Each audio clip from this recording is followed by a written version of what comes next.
Oh, well, Disney knew when the kids would be up. Yeah, it's the newest part. Everyone might be thinking, oh, there's new camera, new this, new. The newest part is doing these at 9 a.m. in the morning. I looked last night to say, okay, what trailer's dropping over on Tuesday? It's like, oh, coming up Tuesday morning, 6 a.m. 6 a.m.? Like, so I feel like an expert even complaining about this. It's like, this is my day, really. I'm going to talk about this trailer a little bit and then go fix lunch. But I was like, oh, 6 a.m. Pacific time. Great. Okay, cool. We're in Central time, so we can watch this at 8 a.m. with our fellow Illinois people. And we can have our own toys handy, too, because I believe me, I certainly watched it with my own toy that I'm certain does come to life at some point at night. Whether or not it's a kid's movie or a horror film, I'm not entirely sure. I just walking on this thing alive with, like, my wife. It's not technically cheating. It's not technically cheating. You little... We'll let a judge decide that. Okay, so the latest trailer for Toy Story 4 dropped today. So let's take a look at a clip of that, and we'll be right back to talk. But we all have to make sure nothing happens to Forky. Something happened to him. Is that how we look on the inside? Oh, where did you two come from? Okay,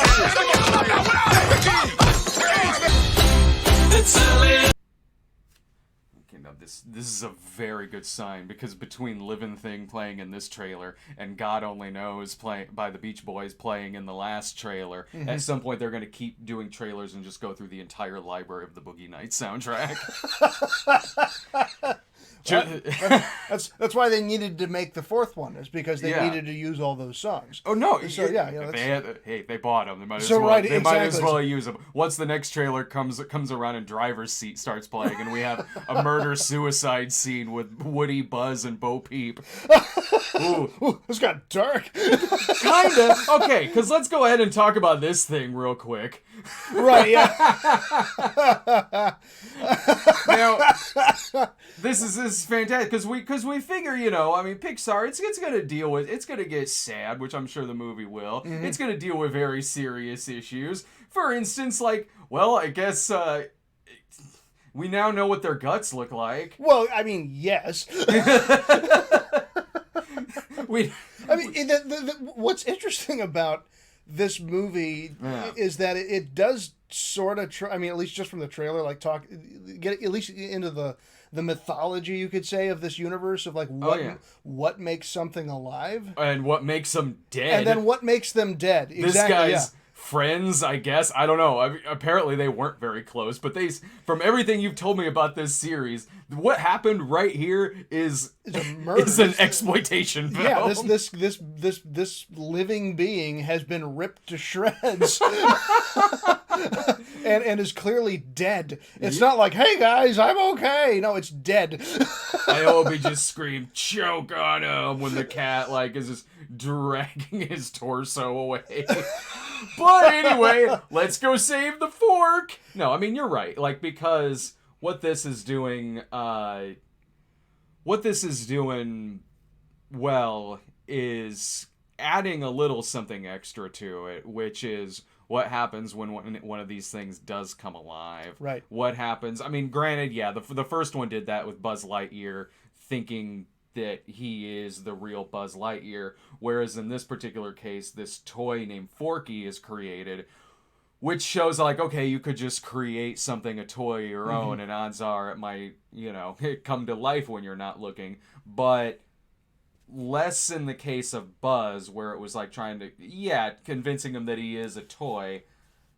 This is more so just explaining what life is, basically, to this thing. Yeah, and kind of just what is it that makes something come alive? And is it is it as simple as a child's love? Yeah. Once a child loves something enough, is that what gives it life? Mm-hmm. Because in theory, all toys are inanimate objects. Yeah. They're all just made of plastic. They're all just made of rubber and plastic and wood or whatever, and it's enough child's love brings them to life. Yeah. So that particular magical property works on a spork with googly eyes glued on it. Yeah. Right? So it's not just like, well, that's not, what that's different. That's totally different from Woody or Buzz. It's really not. I mean, they're plastic and they have batteries and they have other, so it's, enough child's love brings it to life. And you could say that maybe Buzz didn't come alive until he was opened by Andy, but then of course that actually is not true, because if you think it's Toy Story 2,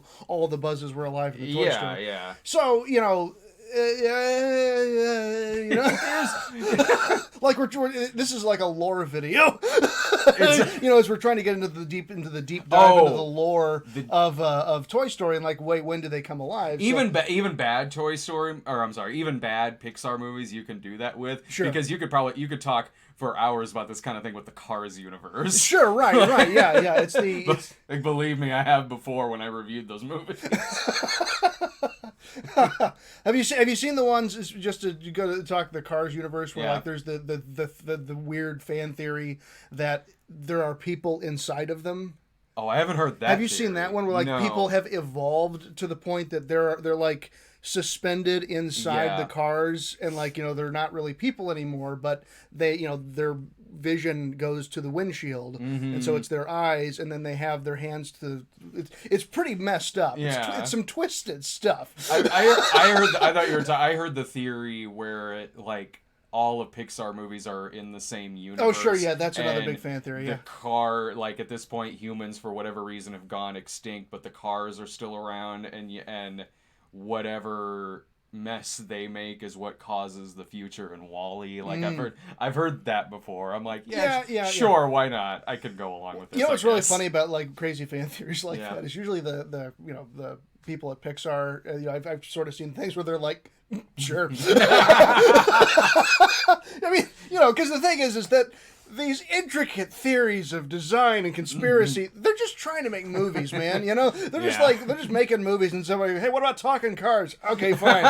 So like, and then somebody comes back with this intricate, like, full wall of, the needles and the strings, and like, it's all connected. This was a brilliant scheme, and it's like, okay, sure. So, but I mean, but back to this one. I mean, I think we all kind of had that theory of, Toy Story 3 ended so well, that we're thinking, like, when they announced a fourth one, it's like, do we really need a fourth Toy Story?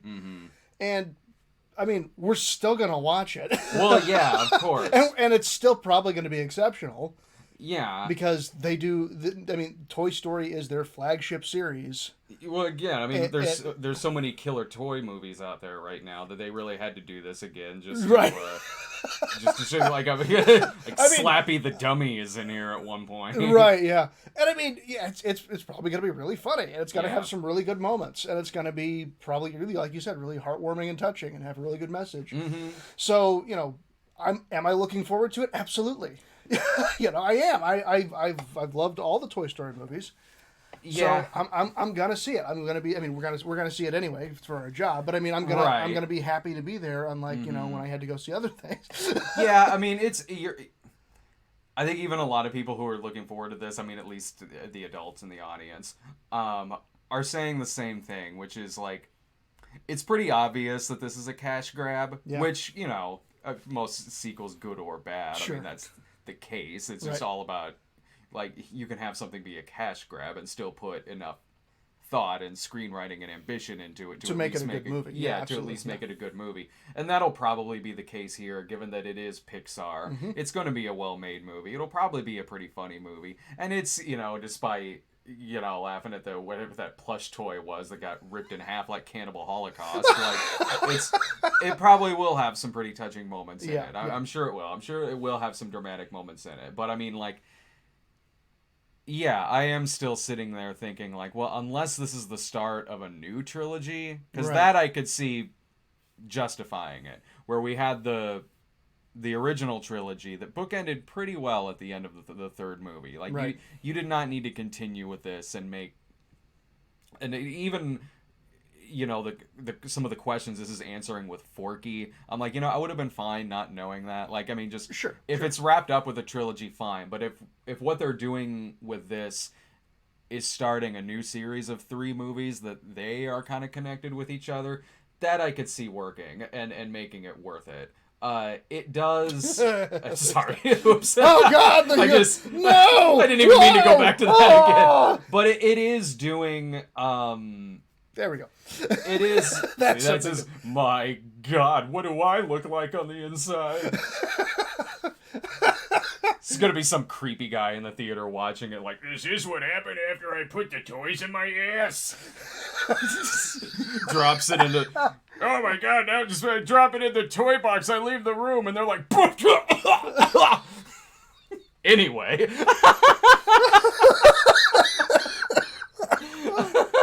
It is, to go back to this very serious review of this trailer, I mean, it is doing a thing where at this point there has been so many Pixar movies, you notice a formula in every single one of them, and this is doing the exact same thing. Right. Where there's going to be a couple of characters that are going to get lost, and they have to make their way back to something. Right. They might stumble across this other group of toys, this other group of characters. Things might seem all well and cool, then something is going to turn bad with it. Toy Story 2 did that. Toy Story 3 did that. As far as a couple of characters, you know, having to travel a long distance, going back somewhere, and then getting to know each other and getting along. A majority of Pixar movies do that, and it's just there's been so many of these movies at this point, Pixar movies. It's just a formula I'm seeing in every single one of them. And given the fact that even when this movie was announced, I and a lot of people were like, are we really doing this? Is this really necessary? And yeah, the trailer looks fine. It looks like it'll be a decent movie. But given that even this still has that formula in it, it is like, well, of course it does. Of course it has that in it. Right. But again, like I said, it works though, right? I mean, like if you say it's the same formula, but if it's not broke, don't fix it, is kind of their theory. Why just, let's do the same thing, same type of story. It'll make people happy. And just put it out there, like not taking a lot of risks. Well, they do, they take a lot of risks emotionally. Emotionally, they do. Certainly with the animation. Certainly with a lot of the themes they have going on there, like Inside Out, for instance. Which in Pixar in general. In general. I was more referring to the fourth Toy Story. Oh, but sure. No. Alternately, Pixar takes a hell of a lot of risks. Yeah. I mean, they really do. Yeah, they do some amazing things, just bold stuff that, and it doesn't always pay off. Like the Good Dinosaur. Good Dinosaur, which also had that formula in it. Which also had that same formula, which is a movie that I think gets a bad rap for the right reasons, because it's not that great of a movie. Yeah. But when you think about the technology in that film. No, yeah, exactly. Like that's the thing, that the photorealism of their landscapes is unmatched. Yeah. I mean, even I don't like, even in other Pixar movies, I don't think they did as good a job as they did in The Good Dinosaur with their landscapes. I mean, it's relatively supposed to be Montana. Yeah. Is what they recreated in that, and it's stunning. It's amazing. It's photorealistic. And I mean, the movie's a Western. And, kids just don't like Westerns, And I mean, Westerns haven't worked for a long time. That formula of a Western, of a man going out into the wilderness, a child, and coming back a man. And that's what that movie was about. Yeah. And that, that's there's a ton of old Westerns from the, 40s to the 60s that did that. And it's just not really a formula that works anymore. So that movie just... You talking smack about Fievel Goes West? Yeah, right, yeah. See, yeah. You're right. I mean, like, if that's the... Good Dinosaur wasn't that good of a movie. And if that's a genre of kids movie that you certainly want to see, I mean, you're better off with that staying home and watching Rango. Sure, right, yeah. I mean, but even that kind of had, that formula, like you said. But again, like you just said, like, you certainly see the craft and the love put on screen, despite how that movie turned out. This movie, it's like I said, I'm sure there's nothing about it that's making me say like, yes, ooh, now this is worth it. Sure, but that's not me saying the movie's going to turn out to be bad. it is a Pixar film. It's a Toy Story film. Right, Like, right. you know, you get to see all your characters back together again and things like, and it probably will pull out a lot of the emotions. I'm sure it will. At the very least, I think the movie will be fine. Yeah, I totally agree, and I think you are right in that since they're not keeping it as a trilogy, a wonderfully bookended trilogy. Yeah. Since we're now going deeper into this world, and since it's Disney, and you know they're going to hit the same properties they know work again and again and again. Yeah. What is the plan for this franchise? It's not going to be let's just make. It's always let's make another one and see how well it does. You know, I mean, it's always the thought of, well, if that doesn't do well, we're not going to make any more. I mean, because if it just flops, they're not going to do it again. But there's going to be a plan. There's going to be a, so what is this now? Is it, do they keep with the little girl Bonnie? Does it stay kind of, you know, they're her toys and they evolve with her? Or is it, do they evolve as, you know, we're sentient beings and we can live our own lives? Oh, yes. Like, Right? they start building their own society and everything. At one point, I think it's in the first trailer, Bo Peep says, who needs a kid when you can have all this? That's what Right? we said. That's what we said about the Ugly Dolls movie. Well, kind of right, but I mean, like, I'm paraphrasing a little bit. She says that, like, she's at the circus, and I think maybe she's like says that there's all these kids that can love us at the circus, or the fair or festival or whatever she's at. So is that where this goes? Is it less a, you know, they're all going to be there for Bonnie, or is it, you know, we're going to be your entertainers or something? I mean, where are they going to go with this? Yeah, and they, you know, they're really smart people and they're really good at telling stories, so they might have a good way to do it.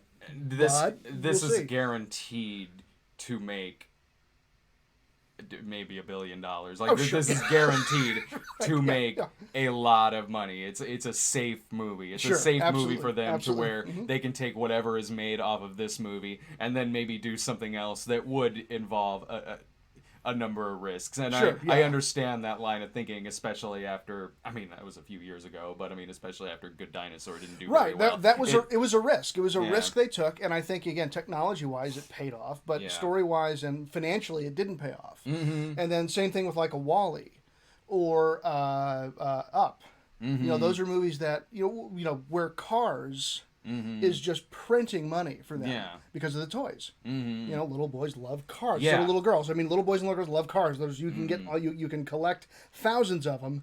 So the movie's going to make money, and the merchandise is going to make crazy amounts of money. Yeah. But Up didn't really have merchandise. Neither did Wall-E.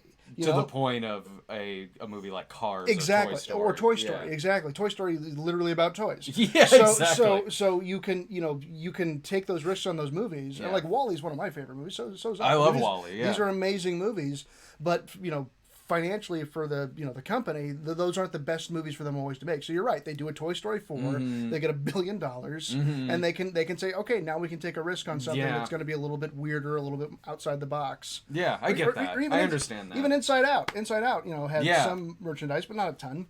But again, that's probably one of their best movies. You know? So I mean, you know, one of their best of a lot of great movies. Yeah. You know. Yeah.